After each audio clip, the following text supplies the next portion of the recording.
Hi, I'm WTOP Entertainment Editor Jason Fraley, and we're here with Misty Copeland and Justin Peck to discuss Ballet Across America, which is coming to the Kennedy Center this week. Guys, thanks so much for joining us. This is awesome.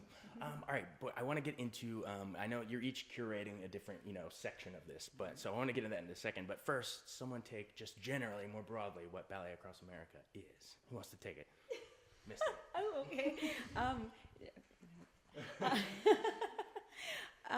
It's an amazing opportunity to see different programs, and I think a true representation of what American dance is. Just the diversity that you see in terms of the types of movement, the music choices that are being chosen for each piece, the stories that are being told. So again, I think just to show how incredibly diverse American dance is.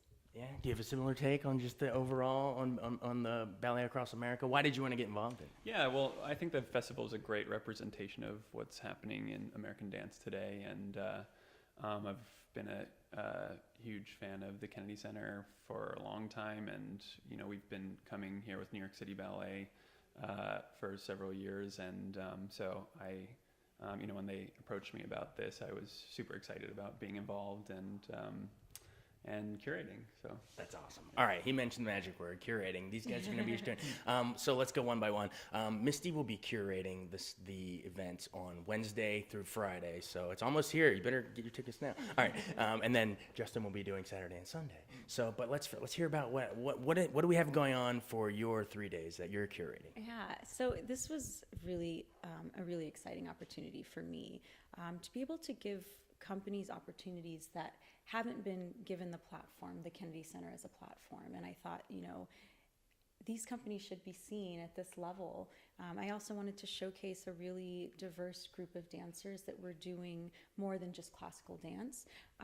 But the first that I really thought of was Jeremy McQueen's The Black Iris Project.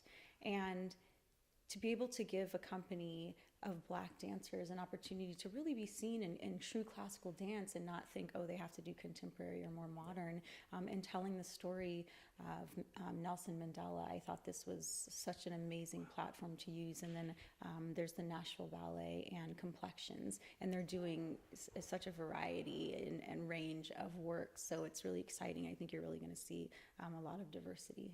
How do you actually choose those three? Companies you enjoy watching, and then just again, there's one dancer with the Nashville Ballet, Kyla Rouser, and she's someone that I noticed immediately, and maybe it was 5-6 years ago, and she's in Nashville doing these classical leading roles for the first time as an African-American woman, the only one in the company, and I thought... In Nashville, where the Opry is, right. Like to see this would be amazing. Yeah, and so I felt like this is a great opportunity to bring that company and to bring her here. That is awesome, opening that up to a whole new audience that might not see that otherwise. Right. That's so great. Well, congrats on choosing those three. That's amazing. You, sir, your shows that you're curating, how did you choose them, and what are we going to see here? yeah, we have a wonderful program coming up this weekend. It starts with the LA Dance Project, which is run by Benjamin Millepied. It's a company that I've worked with a couple times, and they're just a phenomenal group of dancers who have a strong kind of ballet basis to them, but move into other territory with the repertoire that they perform. So they'll be performing Benjamin's Hearts and Arrows. Then we also have the Joffrey Ballet coming to perform ballet by Christopher Wheeldon called Fool's Paradise, which is a piece that I saw actually at the premiere in New York at New York City Center. Must have been at least 10 years ago, and it's stuck with you. It's stuck in your brain. Left kind of like a burning Joffrey Ballet. Yeah. And they're a wonderful company as well, and really great energy and hard workers, and just like great camaraderie amongst the group, and then we have a short excerpt which is I choreographed from a ballet called The Year of the Rabbit, which was kind of one of the first ballets I ever created for New York City Ballet, and that will actually be danced by Giovanni Ferlin and Patricia Delgado from Miami City Ballet.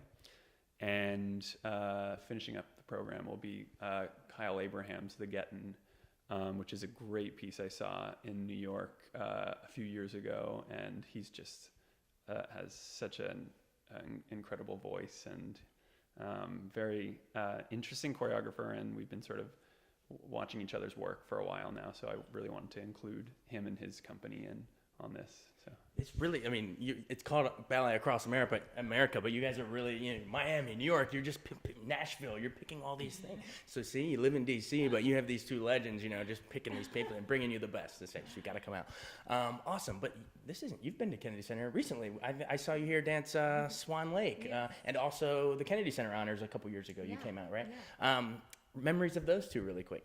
I have so many memories here. I've been coming to the Kennedy Center since I was 19 years old. I'm 34 now. So it's been, coming here and, memories of doing the Nutcracker. We used to come here and do the Nutcracker every season.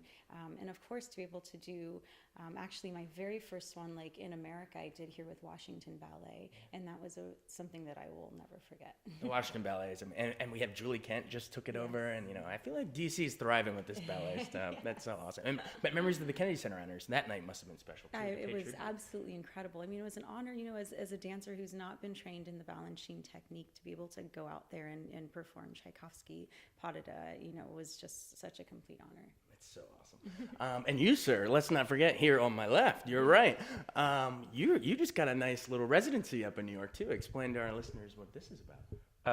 You mean at New York City Ballet? New York City Ballet? Yeah. So I've been resident choreographer, right? That's right. Yeah, I've been resident choreographer there for a couple years now, and it's been a really kind of amazing journey getting to work with the company on a continuous basis and take risks and be challenged and just sort of like build off of what we've been making step by step and we're coming back down in June for a week. With the company New York City Ballet. We'll be here. What show is that going to be?